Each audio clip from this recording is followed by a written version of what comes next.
All right, we're here. We good to go? We on audio? Can you hear me, Dave? Yeah. We got 11 people. I thought maybe we just wait another 30 seconds and kick it off. All right, sounds good.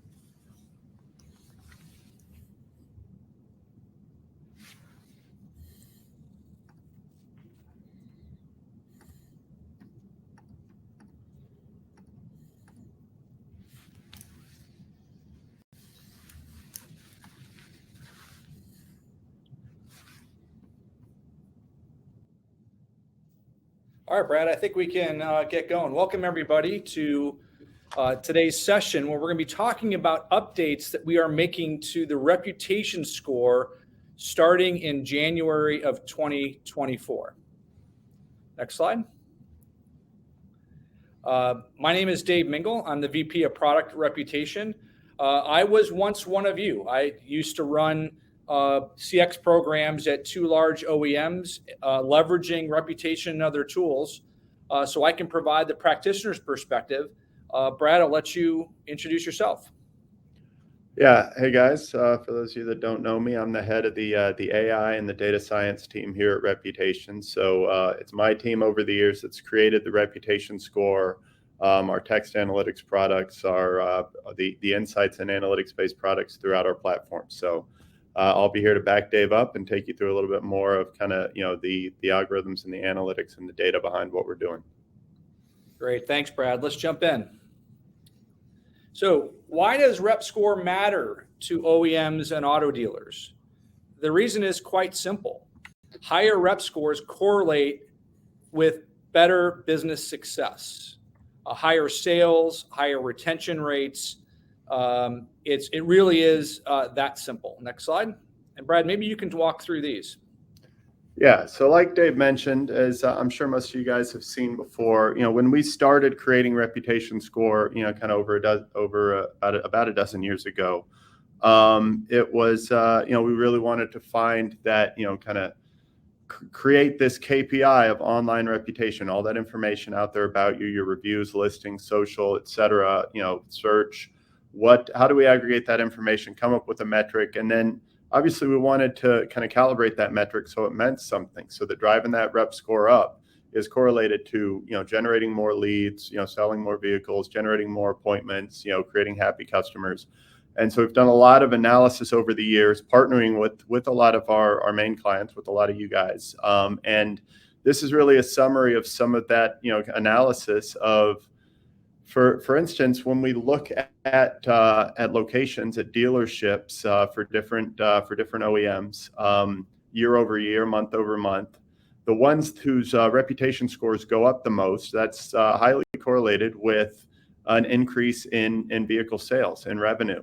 So for instance, this slide in particular, summarizing a few studies we've done with a few major OEMs over the years. If that score goes up by more than 150 points relative to your competitors, we saw on average an 8% increase in scale for that group, and sales for that group. If it rose from 50 to 150 points, we saw a little over a 2% increase relative to obviously the baseline of kind of no change. And then those who saw their scores slip, they saw sales slip as well.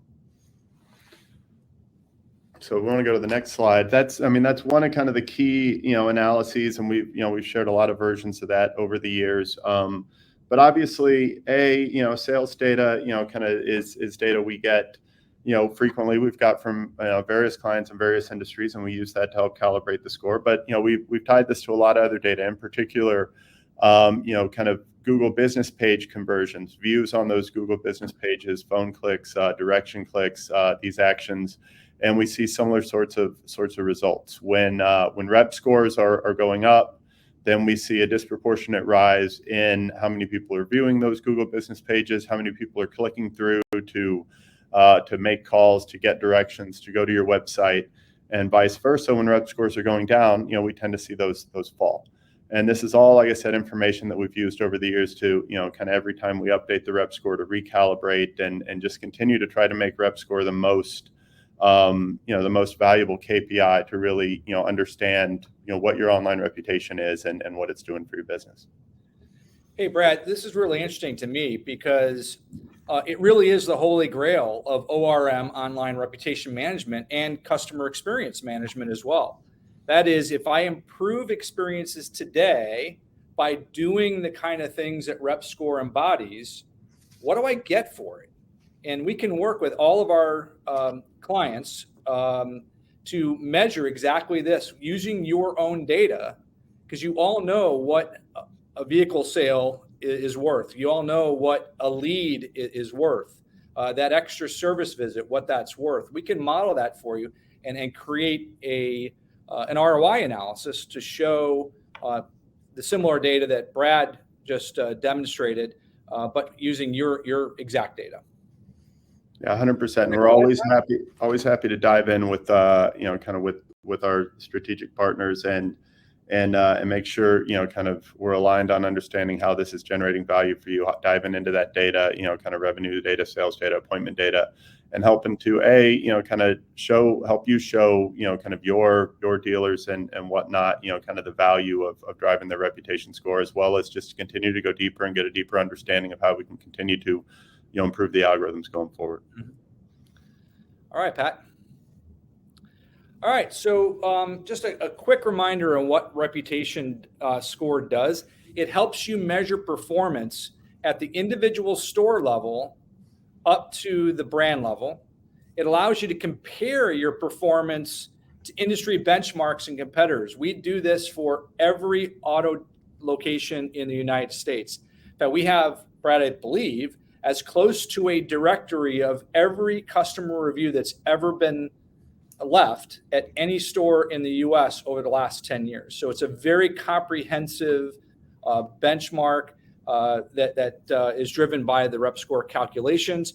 And of course, it includes tactical recommendations, because it's not just about knowing your score, it's knowing why it maybe isn't as good as it could be, or what kind of things you're doing well that you can continue to leverage to improve your scores over time. Next slide. So why are we updating reputation score? There's really 4 reasons. One is to stay on top of consumer trends. There are sites or activities that come and go, and we want to make sure we're staying on top of that. We also want to stay up to date with best practice, and we'll talk about a couple of those going forward. But there's a lot of changes going on in search right now, and RepScore is designed to stay on the leading edge of that. All of it to encourage effective online reputation management, help you get better to attract and retain more customers, and to provide clarity, increasing clarity on the RepScore factors, how it works, and what you specifically can do to improve your business. So, Brad, why don't you talk about what's changing this year? Sure. Yeah. So I think we mentioned, so the update, I mean, part of the reason we're kind of going through this process right now, the update we're making, and many of you guys we've already talked to this year, is going to be a bit more substantial than updates we've made in the past. I'm sure many of you guys have seen, historically we've done recalibrations twice a year, updating kind of the weights on certain components and certain sites as we see kind of new sites have more prominence in search rankings and whatnot.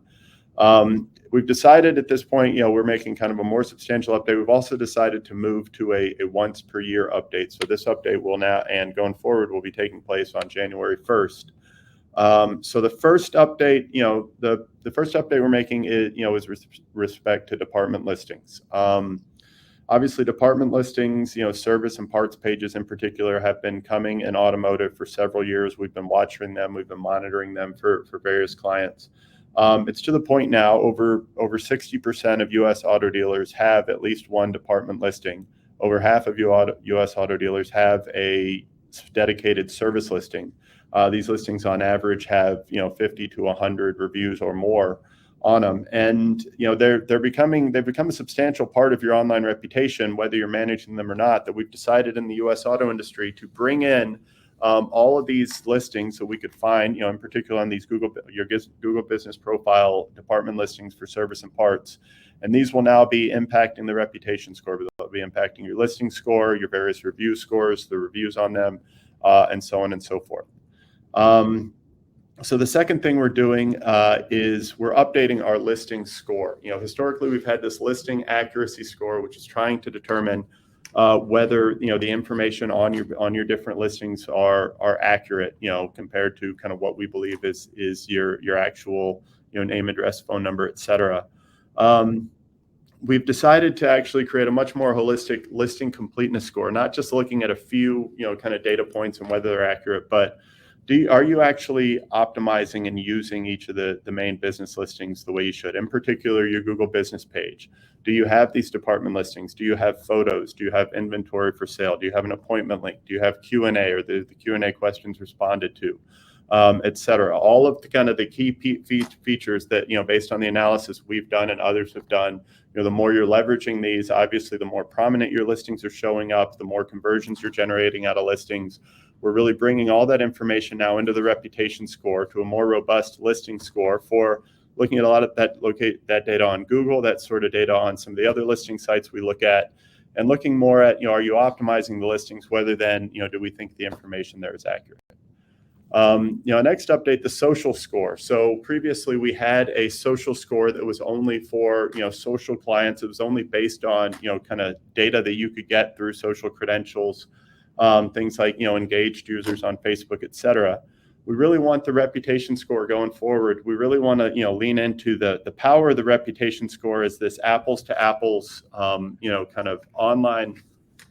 I lost you guys there for a minute. Online reputation score where you can look at your data, you can look at your competitors' data, you can understand how you rank in each of these areas. So we're moving the social score to only public data that's available on Facebook, as well as starting to bring in data that we find where we find it for dealers on Instagram and Twitter and ultimately on other sites, and looking at, hey, how do you benchmark versus your competitors in the publicly available data, the likes, the posts, the sort of information that's out there, so that we can have a social component that is, that just like every other component of the reputation score is based on public data and kind of apples to apples for customers, non-customers alike. So we can really have some really powerful competitive data there. The next update, the next major, kind of component change we're making is we're updating the review length component, which used to be just about what percentage of your reviews had at least 40 words, and replacing it with a notion of review quality. With review length, we're trying to get at, hey, when someone comes and looks at your reviews, is there a lot of feedback for them to go through? But what really matters, kind of based on our analysis and what we've seen, is when customers come and they start looking through your reviews, what they want to see is a good volume of recent, positive, high quality reviews. So that's what really the review quality component is about. When someone comes and looks at the reviews for your site, do you have a lot of, recent reviews, recent 5-star reviews effectively that are substantial, that and specifically mention key aspects of the experience, whether it's a, service experience, kind of the buying process, the facilities, et cetera, the test drive experience, et cetera, et cetera. So we want to make sure that when people are coming to look at your reviews, that you have a lot of, kind of recent quality reviews, and that's what's going to drive that component. Otherwise, review sentiment, review spread, review response, et cetera. Like I mentioned, the department listings will now play a role in there. They will now be being brought in and impacting those scores. And in particular, the review spread will also we'll look more at, do you have kind of an appropriate amount of reviews on these department listings? We'll be looking less at, other tail sites. And overall, the weight on the review spread is going to go down a little bit as the listing completeness and review quality components take on a little more weight in the score as well. That was a mouthful, Dave. Did I miss anything? No, that was great. Hey, I did want to mention, Brad, that we're meeting with you now well in advance of this going into effect in January, because we heard your feedback. That you wanted to understand what was happening soon enough so that you can understand it, ask questions of us, and adjust your own plans going into next year. We also heard stop changing it so much. We are doing it twice a year, sometimes in the middle of the year, which for those running incentive programs or have rep score as part of a critical KPI in your scorecards. Changing the rules midstream during a calendar year was very disruptive. So hopefully letting you guys know that this is happening far enough in advance and having this be a repeated process in the fourth quarter of every year to give you plenty of time to prepare for the next calendar year is going to be value add to you. Yeah, and just to add quickly, I think some of you guys obviously have already noticed. I mean, feel free to post any questions in the chat. We'll make sure to get to all the questions later. A couple of questions I'll go ahead and respond to while we're here, so we don't have to double back.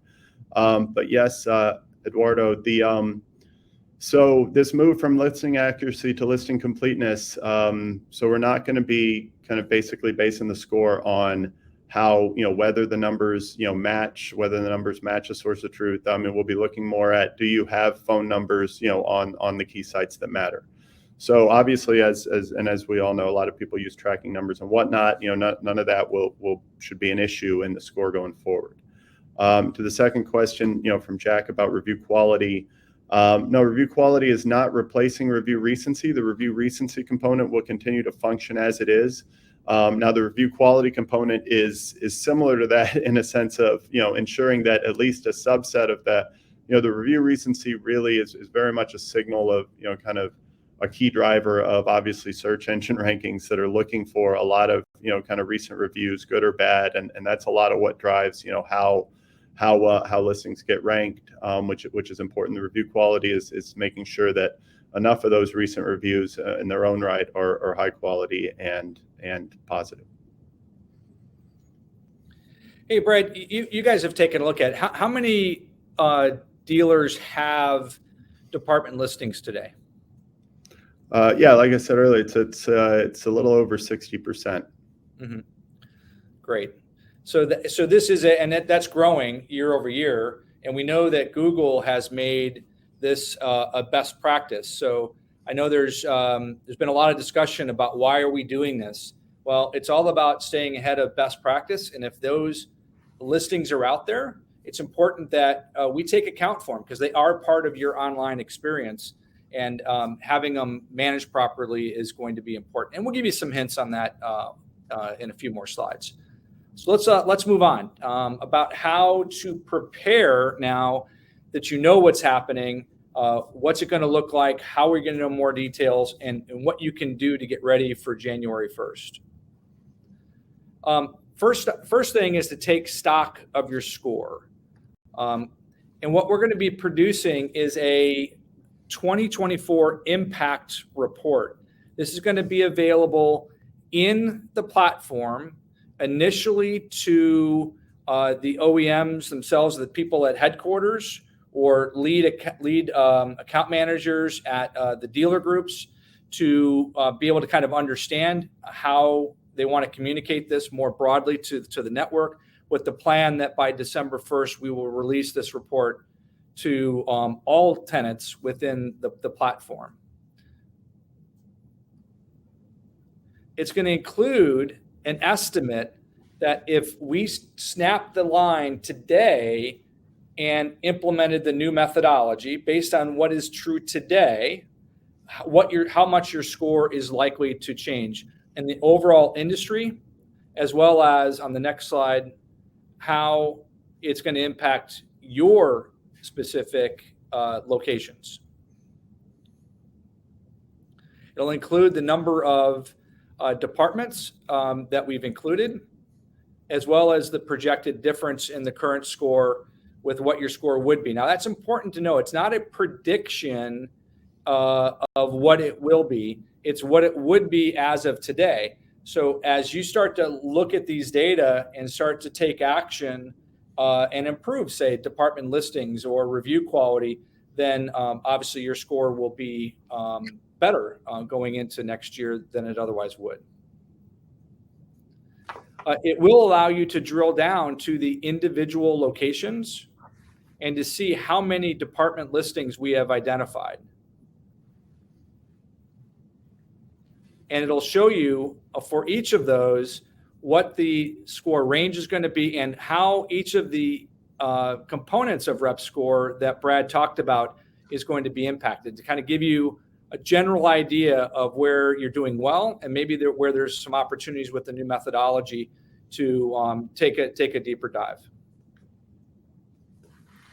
We're even going to show you for individual locations health scores for the individual department listings. So you can see it'll be a score of A, B, C, D, or E, and it will show you, or excuse me, A, B, C, or D, and it'll show you in general what other listings with similar grades, what the characteristics of those are.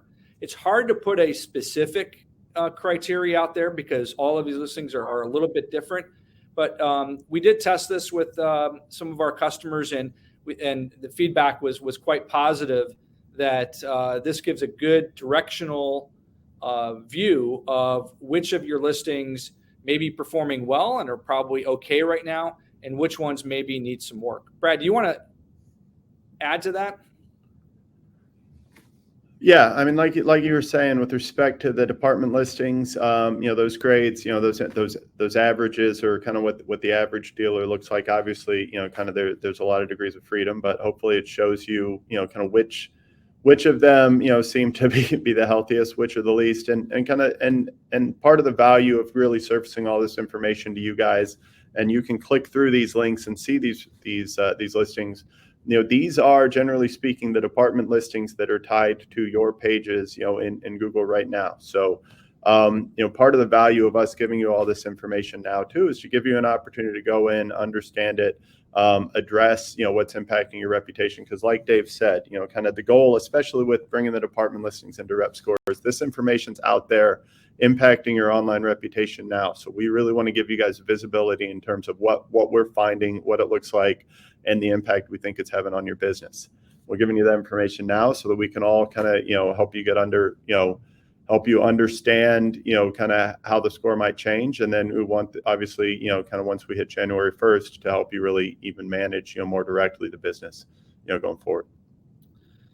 All right. Let's, are there any questions at this point? Brad, that we need to add, or? Yeah, there are a couple more questions here. When will we be able to use this feature? I think that's referring to the impact reports, which I think, Dave, did you mention kind of the timing on that right now? Yeah, correct. They have been released for the U.S. auto customers to our key contacts at each of our accounts. If anyone here has not seen them and would like to see them, just let us know, and we'll relay that back to your customer success manager and get you added. Yeah. And the second question was looking for some examples of department listings, which I think we're about to go to right now. Exactly. Good. Yeah. Next slide then. Brad, do you want to just talk through this one?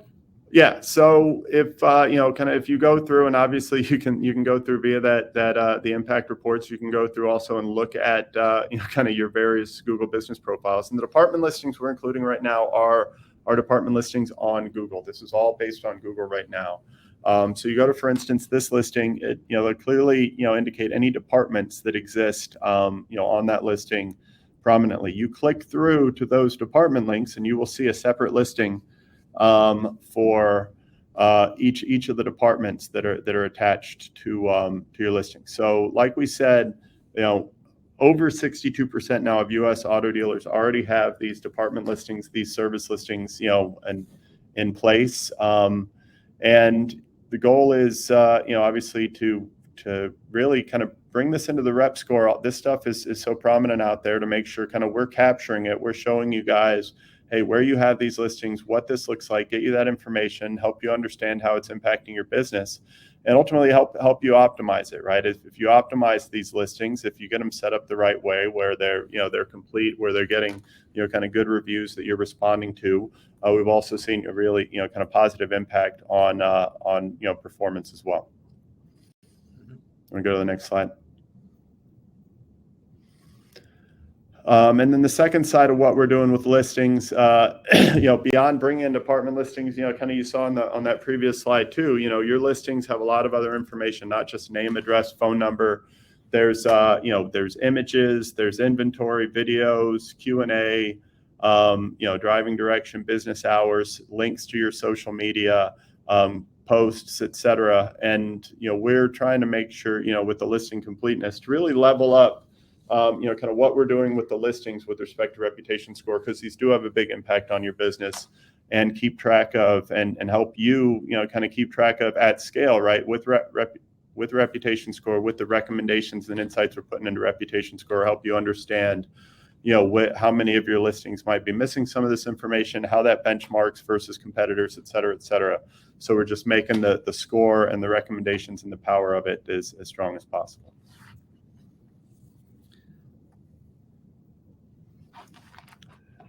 So here's one more example too of just kind of all the information we might see with respect to a specific listing. So as much as possible, we're going to start bringing all of this stuff, and we're calibrating kind of the impact they have on the score from the name, address, hours, website, phone number, kind of the key stuff, as well as do you have links to appointments, do you have vehicles for sale, do you have Q&A, are you answering the Q&A, do you have social profiles, et cetera, kind of other posts and information from the dealer, and all of that. Mm-hmm. All right, so best practices for reviews. Let's keep going.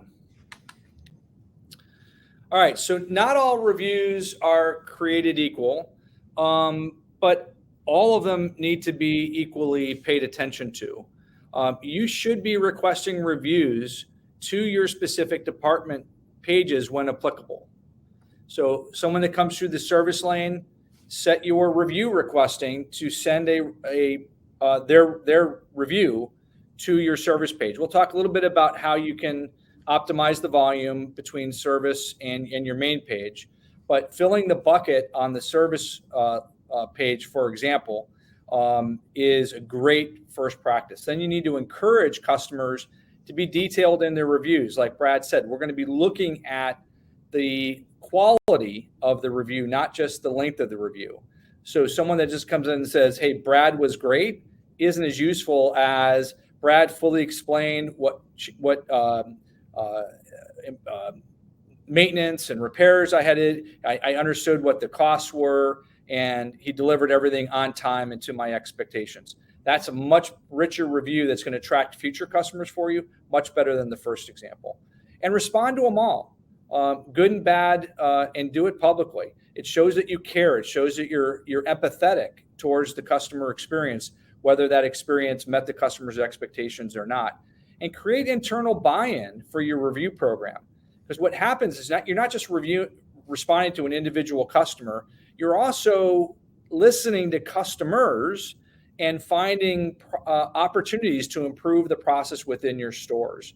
So getting buy-in across all the departments to do this also provides opportunities to create process improvements and obviously drive efficiencies and more money and success for your store. A couple jump into social. Yeah, before we do that, I'll jump in and answer a couple more kind of questions, and I'm seeing kind of show up in the chat. Oh, sure. I think one of them, related to will we be able to control where we send the request for a review to either department page or the overall page.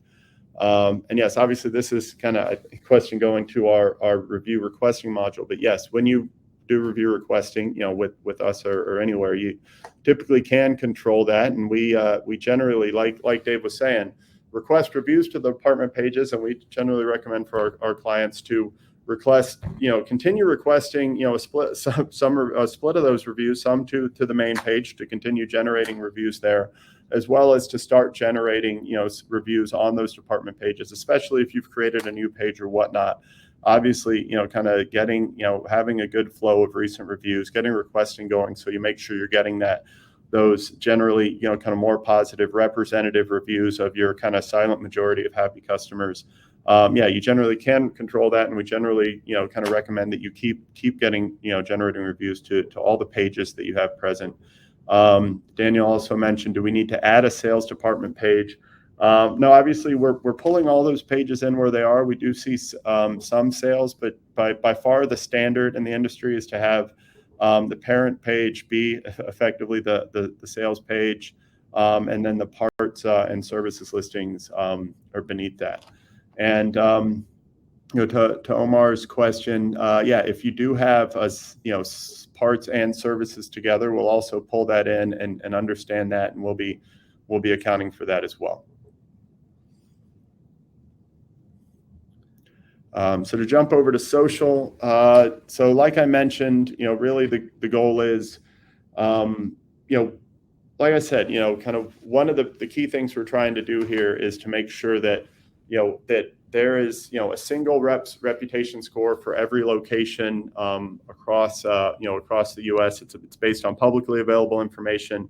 If we give you a reputation score in our annual industry reports, that's the score that you see everywhere throughout the platform. There's not like one score with social, one score without, or anything, goofy like that. So let's use, public social data so that you can, kind of understand how you look out there, and then you can tie that and compare that in your any competitive analysis or whatnot to what you see, kind of looking competitively. So that with respect to that, really what we're looking for is when you have those social listings, that you're engaged on them, that any social links you have on there on Facebook, Instagram, whatever, that you're engaged, that you're driving likes, comments, followers. We're going to be kind of benchmarking that versus what we see in the competition. And then if you have those two, for instance, link it on your Google business profiles, they link social profiles, and we recommend making sure those are linked, and that's just a little bit more of optimizing the Google business profile. And then, kind of, like we said, remain engaged, post regularly, make sure whatever profiles you have that you're optimizing and managing them, and they're easy to find. And that's really going to be the core of what we're looking at with the social component. All right, and the next one, and I touched on this a little bit earlier, but this one I'm really passionate about. It's about taking action. It's not just about responding to reviews or commentary you might get. It's about figuring out how they can make your business better. Because ultimately, if someone doesn't do something different as a result of you having a world-class ORM program, then the program really isn't driving any value at all. It's all about getting better and learning how to earn the next customer that you may not have otherwise been able to close, or to keep customers coming back to your service center versus somebody else's. So taking action is really, really important. And we help you do that. Next slide. It's really kind of hard to see here, but within the platform, we give you very specific recommendations on what you can do to get better, take advantage of your strengths, as well as to address any weaknesses, so you can continue to drive better experiences for your customer, which ultimately is the only way to drive rep score. There are a lot of mechanisms that the OEMs and others use to try to drive behavior. Some of those can be gamed. Rep score is really difficult to game unless you're actually doing the right things and creating better customer experiences that they in turn want to tell their friends and family about online, so you can generate your next customer. All right, so to wrap it up, you will have the impact report. Again, if you haven't seen it yet, let me know, and we can make sure that you do get it. We have an FAQ page on the support center, and of course, you can always reach out to your account manager to have them walk you through your impact report. Do we have any other questions, Brad? Yeah, so just looking through and just to make sure, yes, I don't remember. Oh, I think there was a response in the chat. We will provide the recording after the session. That'll be still available. If you guys have any more questions, feel free to post them in the chat. I think I saw one more in here. So a little bit interesting. The questions are in a few different places. Yeah, so obviously, with respect to kind of all the things we're measuring, and our rep score team works closely with the rest of our product team to as we identify these things that are impacting your business, making sure that the rest of our product is optimized and engineered to help you manage those. So yeah, with respect to all the elements we're adding to listing completeness, our listing component, our listing solution does help manage many of those, and certainly on the roadmap, at least anything they don't, to help you kind of manage and respond to and keep all that stuff optimized as well. All right. All right. Any last questions? I'll check here one more time. But yeah, I think we're good, Dave. Well, great. And thank you everyone for joining this afternoon. What, did we have one more? One more question near and dear to Okay. my heart. I think Jack's throwing me a bone. How is AI being integrated with the latest update? So a couple quick questions. I mean, on the first hand, Rep Score and Rep Score X and the Rep Score recommendations really are, kind of, that's one of our first flagship AI tools. The bringing all this data together and trying to kind of optimize, trying to help identify, hey, what are the top things you can do, synthesize that information to kind of drive your rep score and drive value. This is one of our kind of inaugural and flagship AI products.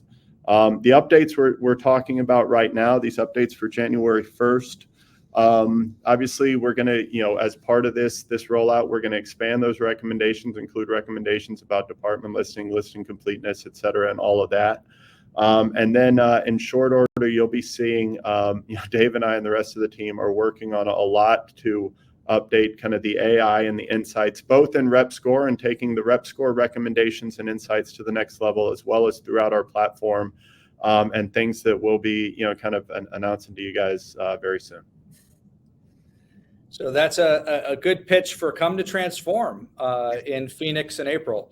Brad and I will be on the stage talking about exactly that. Yeah.